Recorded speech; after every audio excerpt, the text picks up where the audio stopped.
Hello दोस्तों, नमस्ते, प्रणाम।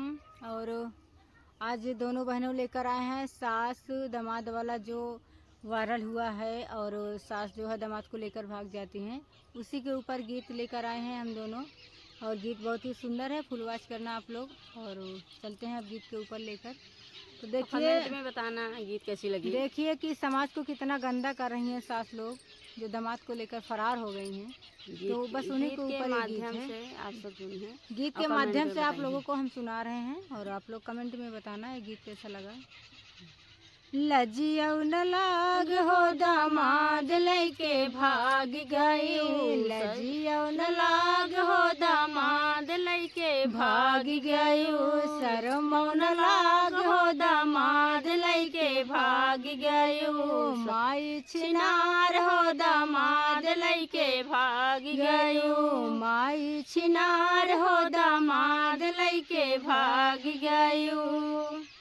कैसे के कही हम तो का महातारी, कैसे कि कही हम तो का महातारी, माई से बनी गऊ सवतन हमारी, माई से बनी गऊ सावत हमारी, जिंदगी में हमरे तू, जिंदगी में हमरे तू, अगिया लगायू दामाद लैके भाग गयू, सरा लगायू दामाद लैके भाग गयू, शरम न लाग हो दामाद लैके भाग गयू, लजिया न लाग हो दामाद लैके भाग गयू, माई हमार हो दामाद लैके भाग गयू, माई हमार हो दामाद लैके भाग गयू, फोनवा मरायू तू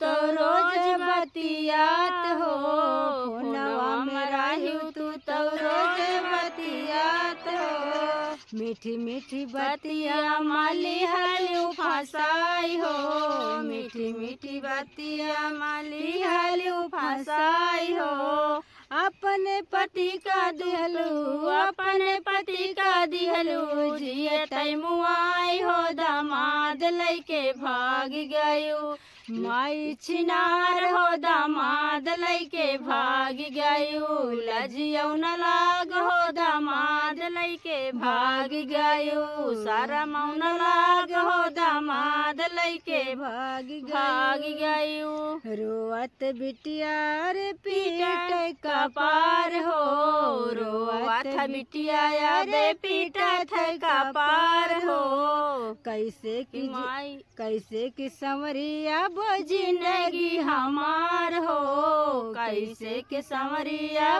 जिंदगी हमार हो, हमरे माई अब, हमारे माई अब, दुश्मन हमार हो दामाद लैके भाग गयू, शरम न लाग हो दामाद लैके भाग गयू, माई छिनार हो दामाद लैके भाग गयू, लजिया न लाग हो दामाद लैके भाग गयू, माई हमार हो दामाद लैके भाग गयू, शरम न लाग हो दामाद लैके भाग गयू, लजिया न लाग हो दामाद लैके भाग गयू।